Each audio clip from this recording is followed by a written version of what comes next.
المرسلين وخاتم النبيين سيدنا وشفيعنا وحبيبنا ومولانا محمد وعلى آله وصحبه أجمعين. أما بعد فأعوذ بالله من الشيطان الرجيم. بسم الله الرحمن الرحيم. أذن للذين يقاتلون بأنهم ظلموا وإن الله على نصرهم لقدير. صدق الله مولانا العظيم. حاضرین اور معزز خواتین، السلام علیکم ورحمۃ اللہ وبرکاتہ. اللہ رب العزت جل وعلا کا حکم بے پناہ کرم ہے کہ اس نے ہمیں آقا نامدار احمد مختار مدنی تاجدار دونوں جہاں کے سردار حضرت محمد مصطفیٰ رسول اللہ صلی اللہ علیہ وآلہ وسلم کی بابرکت امت پیدا کیا. سامعین کرام، حمد و ثنا کے بعد جس آیت مبارکہ میں نے تلاوت کی ہے وہ سورہ حج کی 39 آیت ہے. 39 یعنی 30 پر پروردگار عالم فرما رہا ہے اذن اجازت دے دی گئی، اللہ کی طرف سے اجازت دے دی گئی للذین یقاتلون، ان لوگوں کو جن سے جنگ کی جا رہی ہے، بأنہم ظلموا، اس لیے کہ ان پر ظلم کیا گیا ہے، وإن اللہ، یقینا اللہ علی نصرہم، ان کی مدد کرنے پر لقدیر، ضرور قدرت رکھتا ہے. یہ اس آیت مبارکہ کے لفظوں کا ترجمہ ہے. سرکار صلی اللہ علیہ وسلم جب موقع کی بڑائی میں پہلی بار کوئی سفا میں کھڑے ہو کر لوگوں کو حق کا پیغام سنایا اور لوگوں سے کہا کہ اے اہل مکہ، تمہارا معبود تمہارا خدا ایک ہے، وہی لائق پرستی ہے، اسی کی عبادت کرو. یہ جو خود پرستی تم کر رہے ہو یہ غلط کام ہے، یہ خود تمہارے خدا نہیں ہے. اور یہ بھی سنو کہ یہ جو پیغام میں تمہیں سنا رہا ہوں یہ میرے دماغ کی پیداوار یا میرے دل سے نکلنے والی آواز نہیں ہے، بلکہ میرے رب نے مجھ پر وحی کی. میں اللہ کا رسول.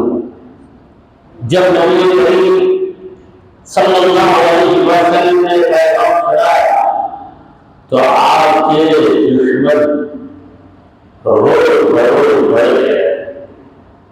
حضرت مکے کے سارے لوگ جانتے تھے کہ محمد رسول اللہ صلی اللہ علیہ وسلم ایسے سچے انسان ہیں کہ آپ کبھی جھوٹ نہیں بولیں گے.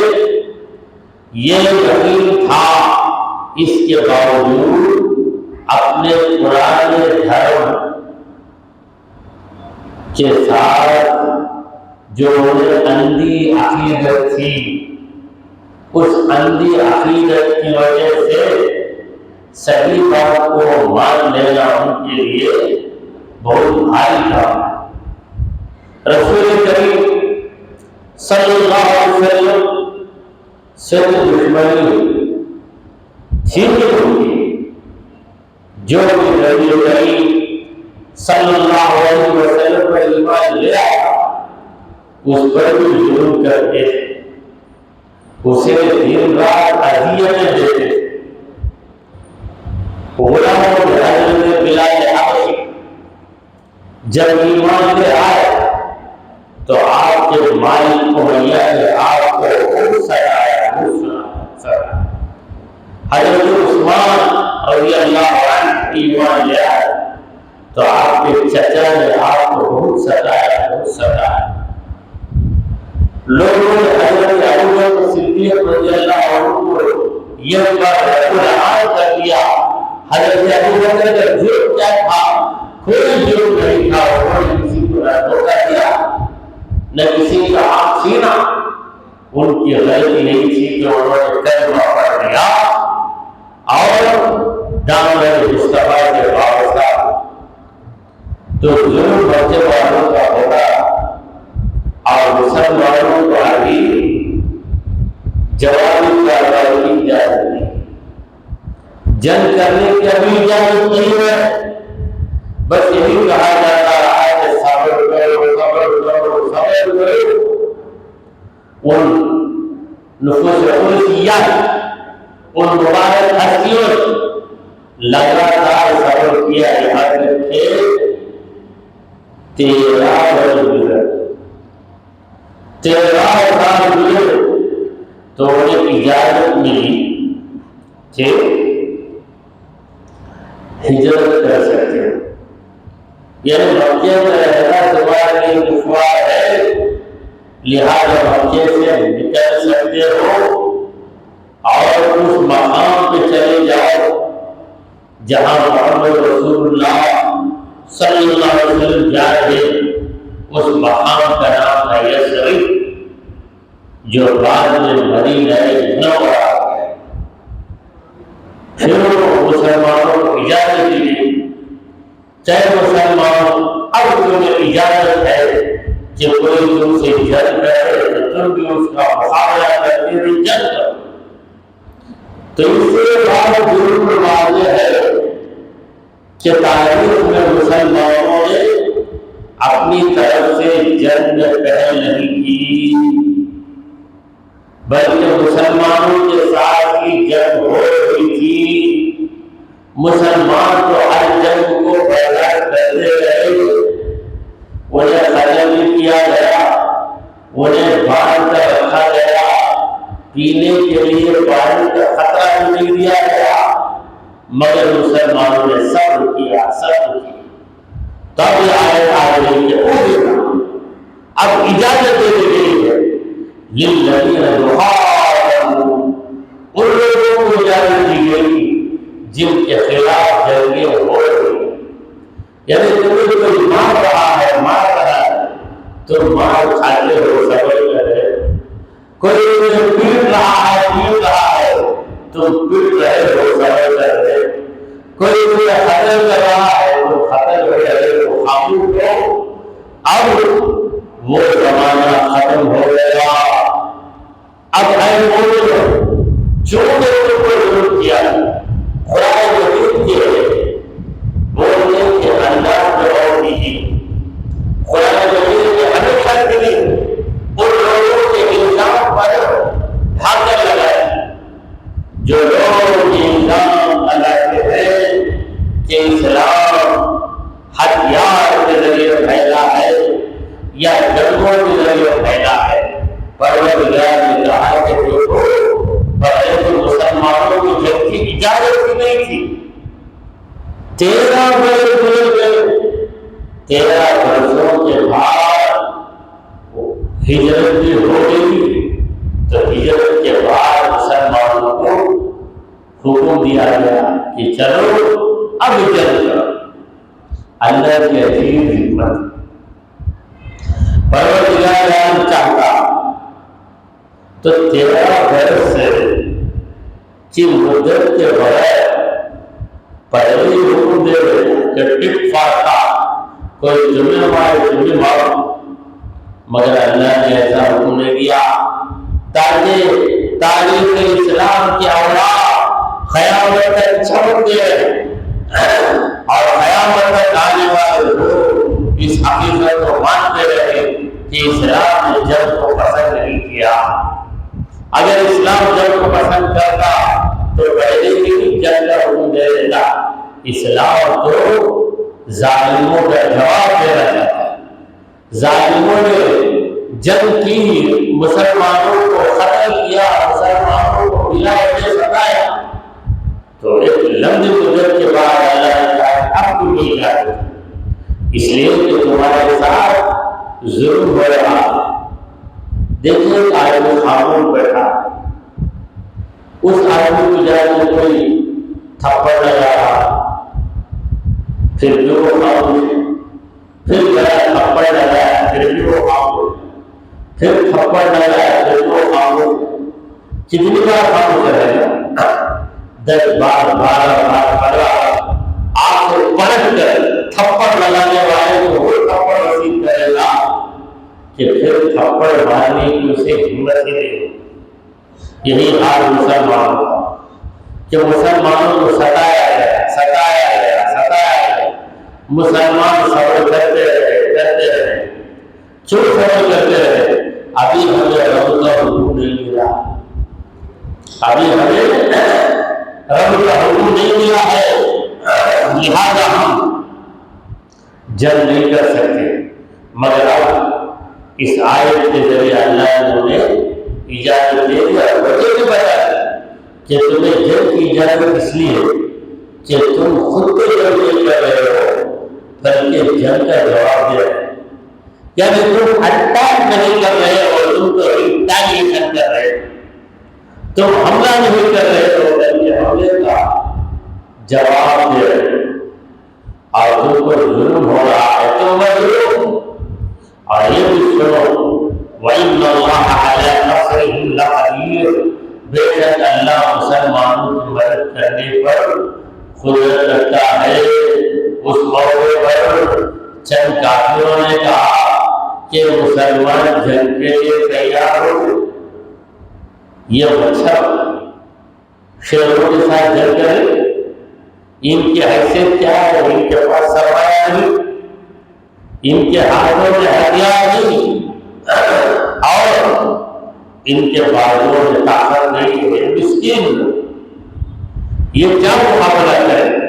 پروردگار نے کہا کیا ہے نادانو، خدا مہربان تو گدا کی پہلوان ہوتا ہے. اللہ کی مہربانی ہو جائے تو کمزوروں سے کمزور انسان کے اندر وہ ہو جاتا ہے کہ وہ بڑے سے بڑے پہلوان کو اٹھا کر بڑھا دے گا. درود شریف پڑھیے.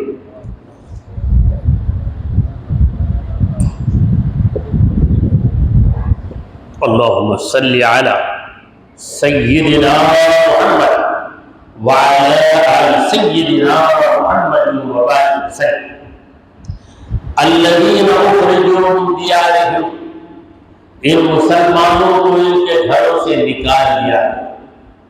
مکے میں جو لوگ مسلمان ہوئے ان کے گھر تھے، ان کو گھروں سے باہر کیا. اگر مکے میں رہنا ہے تو تم کو مشرک بن کر ہی رہنا ہے. اگر مسلمان بن گئے تو گھروں کو خالی کرنا پڑے گا. اپنے ہی گھر مسلمانوں نے چھوڑ دیے اسلام کی خاطر، تو انہیں ان کے گھروں سے نکال دیا گیا بغیر حق، ناحق نکالا گیا. کسی کو حق کے ساتھ نکالا جاتا. کوئی کرایہ دار کرایہ نہیں دیا، 1.5-2 سال ہو گئے کرایہ نہیں دیا. اب مالک کے مکان کیا کرے؟ آ کر اس کو باہر کرے، اس کے گھر کے سامان باہر کرے. جسے نہیں مارا وہ کہے گا کتنا بڑا ظلم ہو رہا، یہ غریب آدمی کو گھر سے باہر نکالا. مگر جس کو پتا ہے وہ کہے گا کہ وہ اس کا جو حق ہے وہ طے کرا. یہ ہر مہینہ کرایہ 6,000 دیا، 10 مہینے نے دیا 60,000، 20 مہینے نے دیا 1,20,000. اتنی بڑی رقم رکھ لیا، دیتا نہیں، کب تک صبر کرے گا؟ تو وہ جو نکالا ہے مالک کے مکان، اپنے کرایہ دار کو وہ حق پر نکالا۔ اسی طرح کسی کے گھر میں دوسرے جا کے بیٹھ گئے، گھر ہے جناب زید کا، زید کے گھر میں کئی لوگ جا کر بیٹھ گئے، تب زید کیا کرے گا؟ ایک دو دن صبر کرے گا، پھر کہے گا کہ نکلو میرے گھر سے، نہیں نکلیں گے تو دھکے مار کے نکال دے گا۔ وہ نکالنا جو ہے حق پر نکالنا، مگر کافروں نے مسلمانوں کو جو ان کے گھروں سے نکالا یہ ناحق نکالا، بغیر حق ناحق انہوں نے نکالا۔ کیوں نکالا؟ ان مسلمانوں کو کافروں نے کیوں نکالا ان کے گھروں سے؟ ان مسلمانوں کو کافروں نے کیوں ستایا؟ ان مسلمانوں پر کافروں نے ظلم کیوں کیا؟ کیا جرم تھا مسلمانوں کا؟ اللہ نے کہا الا ان یقولوا، ان کا جرم یہی تھا کہ انہوں نے کہا، مسلمانوں نے کیا کہا؟ ربنا اللہ، ہمارا رب اللہ ہے۔ یہ بہت بڑا جرم ہو گیا۔ نیکی کا نام ظالموں نے جرم رکھ لیا، جو اصل جرم ہے اس کا نام لوگوں نے نیکی رکھ لیا۔ بت پرستی جرم، اس کا نام نیکی، خدا پرستی نیکی، اس کا نام جرم۔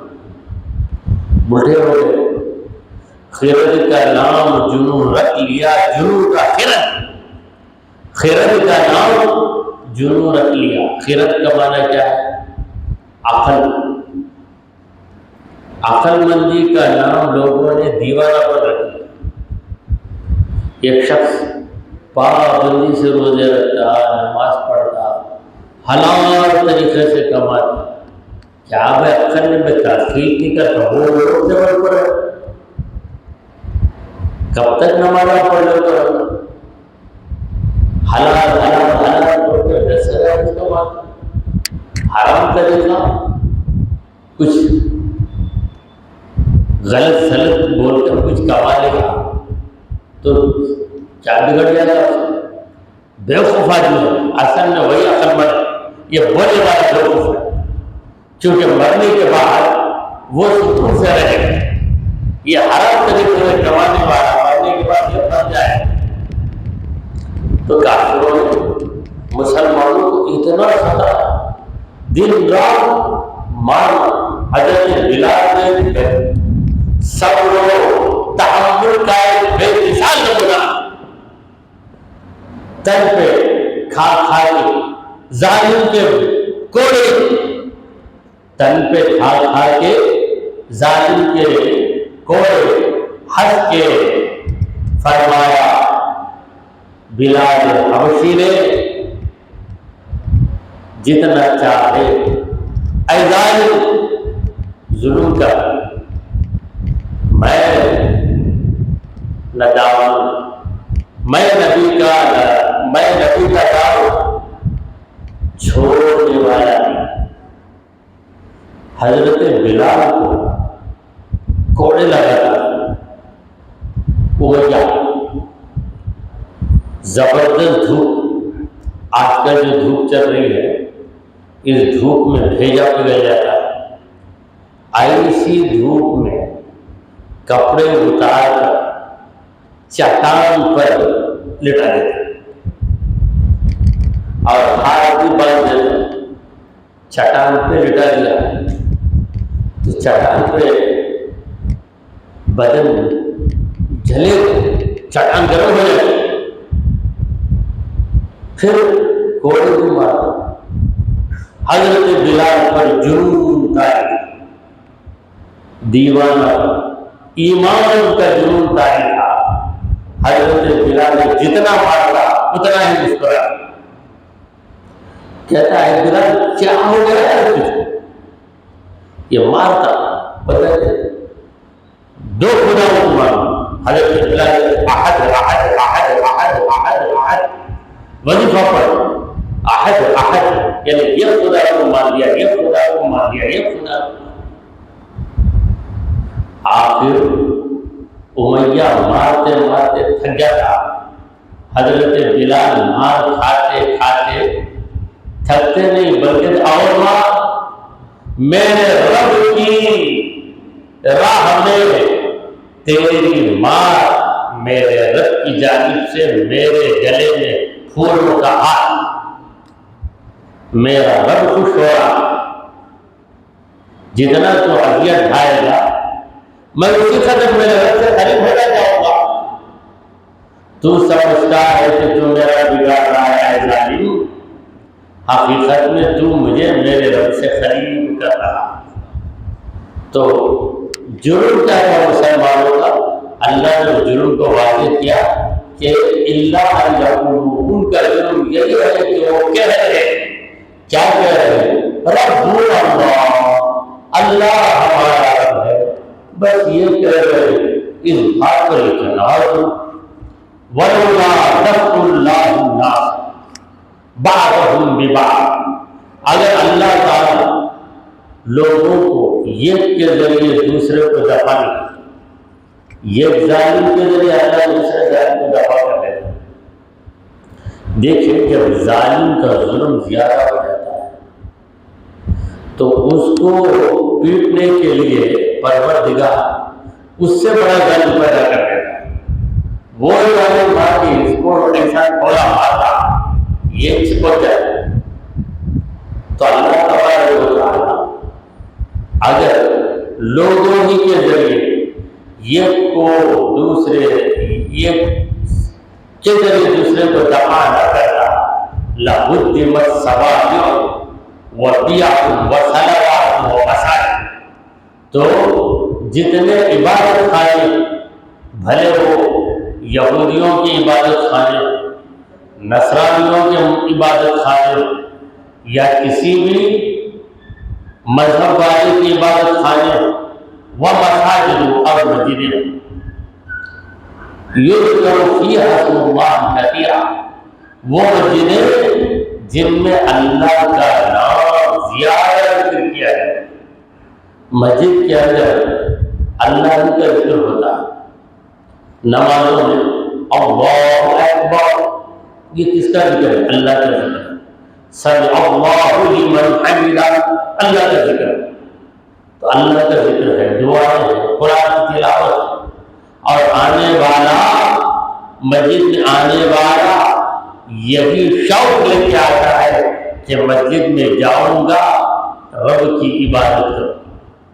مسجد کو بڑے شوق سے جاتے ہیں نمازی، مسجد کو بڑے شوق سے جاتے ہیں نمازی، جنت میں مقام اپنا بناتے ہیں نمازی۔ تو صومعۃ کی جمع ہے، بیع صلوات، یہ عیسائیوں کے گرجا گھر، ان لوگوں کے چرچ، اصل میں عیسائیوں نے بھی چرچ کو جو بنایا پہلے یوں سمجھیے کہ عیسیٰ علیہ السلام کے دور میں اگر بنایا ہے اللہ کی عبادت کے لیے بنا۔ یہودیوں نے اپنی عبادت گاہ بنائی ہے تو اللہ کو یاد کرنے کے خلل بعد میں آئے۔ اب مسجدیں جو بنی ہیں اللہ کی عبادت کے لیے بنی، مگر اب خلل آ گئے، بعض لوگ مسجدوں کو تمام کاموں کے لیے استعمال کرتے ہیں، عبادت کے سوا، عبادت کے سوا سیدھے آئے استنجا پائلٹ، اس کے بعد اندر آ کے سو، اچھا سوئے 11 بجے سے یہ تک سوئے، 1 بجے مولوی صاحب جب آزاد دیں گے تو اٹھ کر سیدھے گھر کو چاہے، یعنی کسی کا گھر مسجد کے قریب رہتا ہے تو وہ لوگ ایسا ظلم کرتے ہیں، پھر کھا پی کر 2:30 بجے 3 بجے آئے، پھر آ کر مسجد میں اچھا ٹھنڈا، اصل کے آزاد ہونے سے پہلے نکل کر چلے گئے، اپنے کام میں لگ جائے۔ تو مسجد بنائی گئی عبادت کے لیے، مگر انہوں نے مسجد کو کیا بنا لیا؟ اپنے لیے لاش، آرام سارے کام کرتے. تو مقصد اللہ نے مسجد کا وجہ بتایا ہے کہ یذکر فیہا، ان مسجدوں میں ذکر کیا جاتا ہے اسم اللہ، اللہ کے نام کا، کثیر زیادہ. اب میں پوچھتا ہوں کہ اللہ کا نام کیا ہے؟ اسم اللہ، اللہ کا نام، اللہ کا نام اللہ ہی تو. اللہ کس کا نام؟ اللہ کا نام. اس لیے اللہ نے کہا اسم اللہ. اب اللہ کا ذکر کرو. قرآن میں اللہ تعالیٰ فرماتا ہے وَاذْكُرُوا اللَّهَ، اللہ کا ذکر کرو.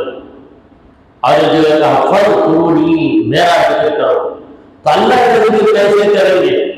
تو اللہ نے کہا اے بندے میرے نام کا ذکر کر، یہی میرا ذکر ہے، میرے نام کا ذکر کر.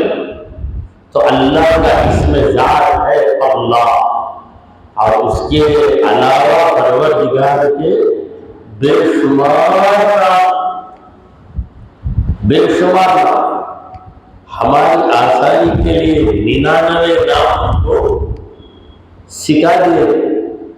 اللہ کے کتنے نام ہم کو سکھائے گئے؟ 99 نیمز آف اللہ.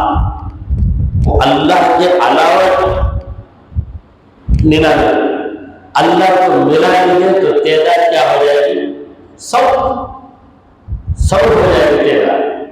تو اللہ ذات کا نام، اس میں ذات، اور رحمان، رحیم، ملک، قدوس، سلام، مومن، مہیمن، عزیز، جبار، متکبر، خالق، باری، مصور، غفار، قہار، سب اس میں صفت، اللہ کی صفت کو بتا.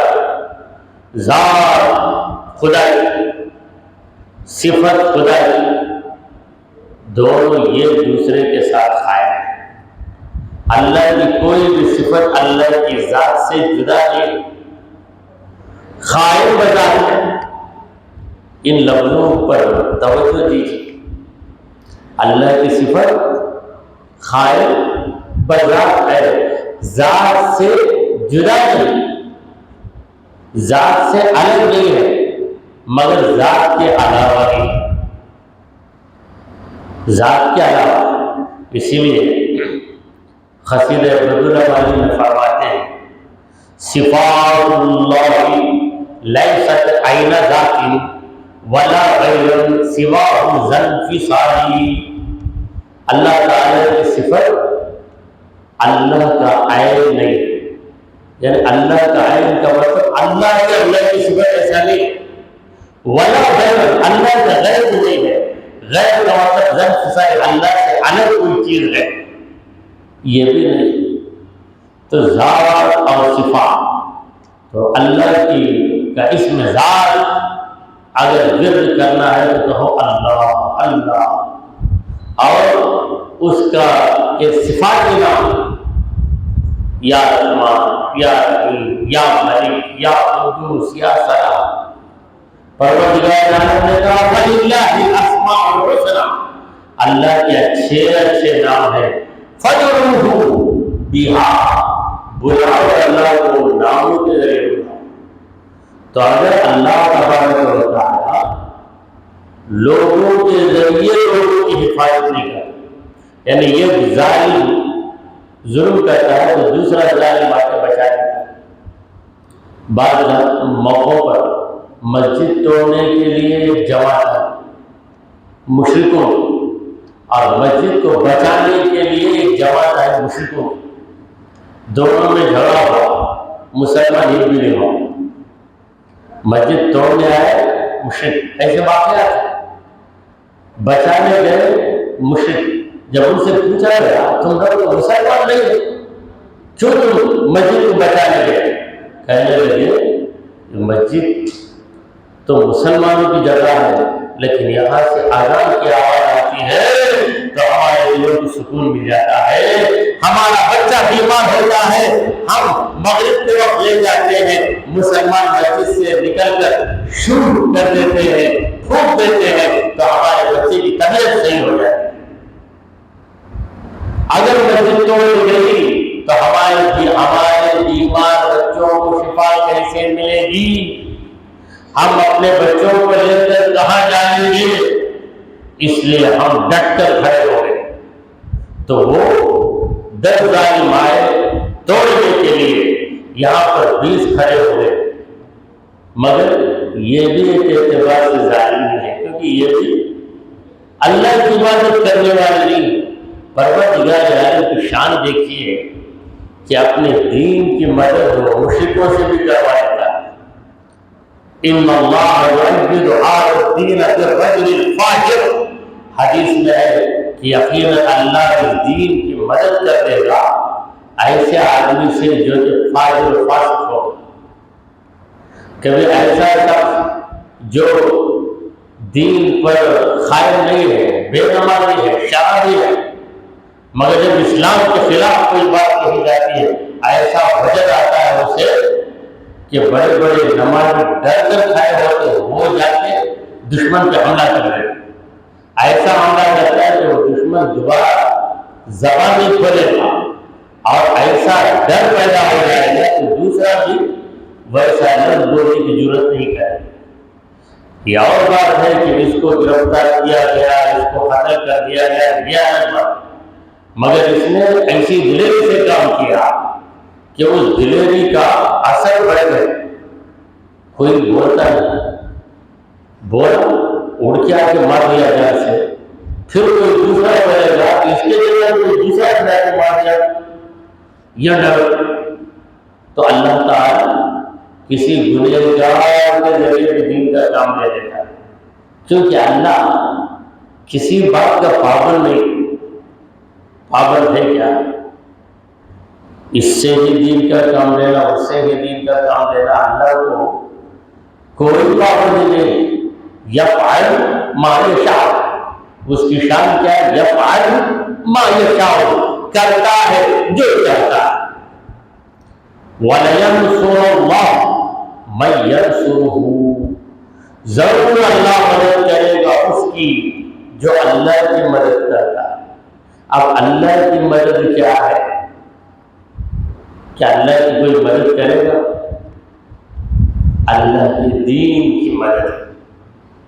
پروردگار عالم کو دین اتنا پسند ہے کہ دین کی مدد کرنے والے کے بارے میں رب کہتا ہے میری مدد کرتا ہے۔ مسجد رب کو اتنی پیاری ہے کہ مسجد کی مدد کرنے والے کو رب کہتا ہے کہ میری مدد کرتا ہے۔ اولیاء رب کو اتنے پیارے ہیں کہ اولیاء کی مدد کرنے والے کے بارے میں رب کہتا ہے کہ یہ میری مدد کرتا ہے۔ علماء دین جنہوں نے خود کو شریعت کے علم کے لیے وقف کر دیا، دن رات دین کی معلومات حاصل کر رہے ہیں، ان کی کوئی مدد کرتا ہے تو خدا کہتا ہے کہ جو بندہ میرے راستے میں لگ گیا اس کی تو مدد کرتا ہے تو گویا کہ میری مدد کرتا ہے۔ وَيَنْصُرَ اللَّهُ مَن يَنْصُرُ، جو اس کی اللہ کی مدد کرے گا اللہ ضرور بضرور اس کی مدد کرے گا۔ یعنی خدا کے دین کے لیے جو آگے بڑھے گا پروردگار عالم اسے ناکام نہیں بنائے گا۔ ان اللہ، بے شک اللہ، لقوی عزیز، قوت والا ہے، عزیز غالب رہنے والا۔ اللہ غالب کبھی مغلوب نہیں ہوتا، اگر مغلوب ہو جائے تو پھر وہ خدا کیسے کہلا سکتا ہے؟ تو اسی پر ہم تفسیر قرآن کو بس کرتے ہوئے احادیث کی طرف کچھ رخ کر لیں۔ یہ جو حدیث میں آپ کے سامنے عرض کرنے جا رہا ہوں یہ ترمذی شریف کی حدیث ہے۔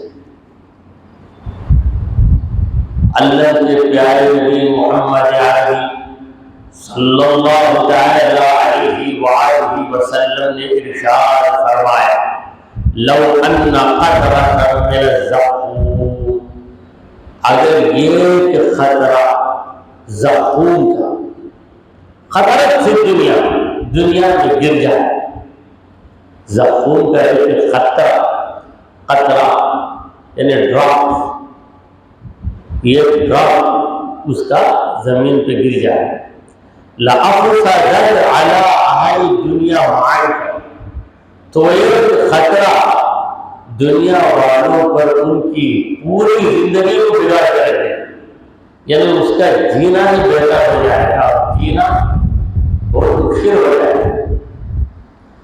فَكَيْفَ بِمَنْ يَكُونُ تَعَالَىٰ، تو اس شخص کی حالت کیسے ہوگی ذرا غور کرو، جس کی غذا بھی زخم ہو جائے۔ یہ زخم کیا ہے؟ دوزخ کا ایک درخت، اس درخت سے نکلنے والا پھل، زخم سے نکلنے والا پھل، غذا کس کی غذا؟ جہنمیوں کی غذا۔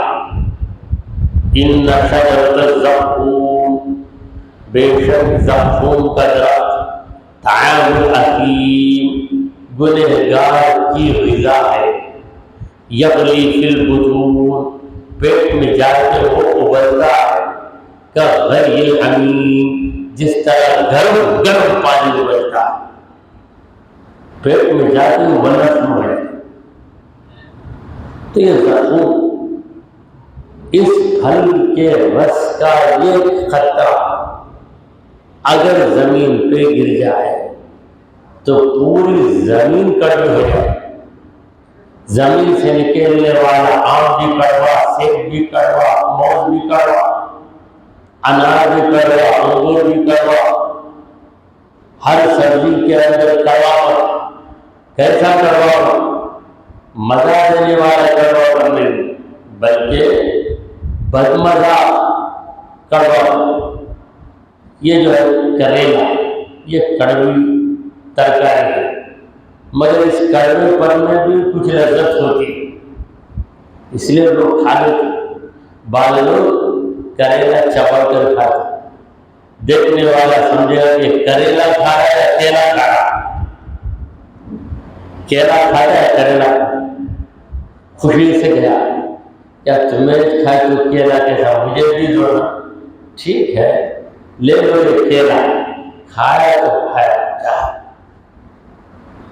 تو شکل میں ایک سا لگا دور سے، مگر کھانے کے بعد پتا چلا کہ کیا ہے۔ تو بہرحال ایسا کڑواپن زمین میں آ جائے گا کہ زمین سے اگنے والی ہر چیز پر، چاول کھائے گے تو کڑوے، منہ میں رکھنے کے قابل نہیں رہے، بالکل تیز بھی رہیں گے، کڑوے بھی رہیں گے، اس میں بدبو بھی آئے گی، ہر چیز میں بدبو آ جائے گی۔ زخم کا یہ قطرہ زمین پہ گر جائے تو یہ حالت ہوگی۔ اگر تمہاری غذا میں بڑھ جائے تو تمہاری حالت کیا؟ کب بنے گی یہ غذا؟ جب تم جہنمی بن جاؤ گے۔ لہذا جہنم سے پناہ مانگو، جہنم سے پناہ مانگو کہ اے اللہ ہم کو جہنم سے بچا، جہنم سے بچا۔ اسے کوئی معمولی جگہ مت سمجھو، اللہ کے عذاب کی جگہ ہے، اللہ کی ناراضگی کی جگہ ہے، اللہ کے مجرموں کے رہنے کی جگہ ہے۔ خدا نہ کرے کہ وہ جگہ ہم میں سے کوئی جائے۔ سرکار دو عالم صلی اللہ علیہ وسلم نے بطور مثال کہا۔ چلیے ایک اور حدیث آپ کے سامنے عرض ہے، اور اس حدیث کو بھی امام ترمذی نے نقل کیا۔ اللہ کے پیارے حبیب، ہمارے دلوں کے طبیب حضرت محمد مصطفیٰ صلی اللہ تعالی علیہ وآلہ وسلم نے ارشاد فرمایا، من سأل الجنت 3 مرات، جو جنت کو 3 مرتبہ مانگے گا، یعنی اللہ سے کہے اے اللہ مجھے جنت دے، مجھے جنت دے، مجھے جنت دے، 3 بار یا تو کہے گا اے اللہ مجھے جنتی بنا، مجھے جنتی بنا، مجھے جنتی بنا، ایسا 3 بار کہے گا، خالد الجنہ، تب جنت کہنے لگے گی اللہم ادخلہ الجنہ، اے اللہ اس بندے کو جنت میں بھیج دے۔ دیکھیں کیسا تعلق ہے. تم جنت کی آرزو کرو 3 بار، جنت آرزو کرے گی رب سے تمہاری، مولا کے بندہ میرے اندر آنے کے لیے تڑپ رہا ہے، اے پروردگار اس کی فریاد پوری کر، اس کی آرزو پوری کر، اسے جنتی بنا. کون دعا کرے گا ہمارے لیے؟ جنت کو دعا کرے. سرکار دو عالم صلی اللہ علیہ وسلم بتا رہے، اور یہ بات حضور کے سوا کوئی بتا نہیں سکتا. اگر دوسرا بتائے گا تو ہم پوچھیں گے تو جنت دیکھا کیا؟ نہیں جنت آ تو تجھے بولی کیا؟ یہ سب پوچھے گا. مگر نبی کہیں گے تو ہر دن نہیں پوچھیں، کیونکہ نبی ہے کہ نبی جنت کو بھی دیکھتے ہیں، جنت کی سنتے بھی ہیں، اور جنت کے ارادے سے واقف بھی ہے، کیونکہ ہے نبی. اور کیسے نبی ہیں؟ نبیوں کی امام حضور کہہ دیں تو پھر کوئی تیرا سوال کر نہیں سکتا. تیرا سوال کرے گا تو پھر تیرا ہو جائے. وَمَنِ اسْتَجَارَ مِنَ النَّارِ ثَلَاثَ مَرَّاتٍ، اور جو شخص جہنم سے 3 مرتبہ پناہ مانگے، 3 بار اے اللہ مجھے جہنم سے بچا، اے اللہ مجھے جہنم سے بچا، اے اللہ مجھے جہنم سے بچا. کوئی 3 بار اللہ سے فریاد کرے، خالق اللہ جہنم کہتے ہیں، اللہم اجرہ من النار، اے اللہ تو اسے جہنم سے بچا. جہنم خود دعا کرتی، کیونکہ جب وہ مجھ سے اتنا ڈرتا ہے، اے پروردگار اتنا ڈرتا ہے مجھ سے، اے مولا اسے مجھ سے دور ہی رکھے. تو جنت مانگنے والا، دوزخ سے ڈرنے والا یہ شخص جب دعا کر رہا ہے، اکیلا بیٹھ کے دعا کر رہا ہے، فجر کے وقت کر رہا ہے، ظہر کے وقت کر رہا ہے، رات میں کر رہا ہے، دن میں کر رہا ہے، گھر میں کر رہا ہے، باہر کر رہا ہے، 3 بار اگر کہہ لیتا ہے تو اس طرح جنت دعا کرتی ہے کہ اللہ مجھے تو اسے میرے اندر بھیج.